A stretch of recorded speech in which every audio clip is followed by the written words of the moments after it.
Ah, Lord Jim, mali kayo dito kay magpapadrawing ako sa inyo, ha? Magpapadrawing ako about sa isda. Isda. Sino ang magaling? Ako. Sige, mag-drawing na kayo. Drawing na kayo dyan. Bibigyan ko na.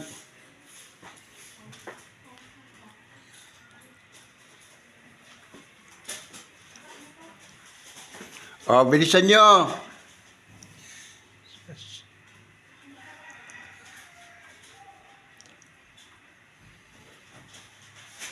Ako. Anong drawing mo? Tilapia. Ano sila yan? Sa'yo, Jim. Tingnan mo. Sa'yo na Tilapia. tilapia. Sa'yo, Jim. Bagoong. Nasa isda dyan. Ayun o. Ano yun? Ayun yung isda o. Isda ba yan? Bagoong. Binagong na. Napakagaling ni Jim. Hirap kaya gawin yan. Isda. Ikaw ngayon makakatanggap ng award dahil amazing yan eh. Mahirap gawin yan. Binagoong. Binagong na ng isda. Ang kanlid, simple lang oh. Tilapia. Tilapia. Ayun kay Jim. Wow. Hindi na lang Galing. kung dilis o anong isda, basta bagoong. Isda nga, bagoong.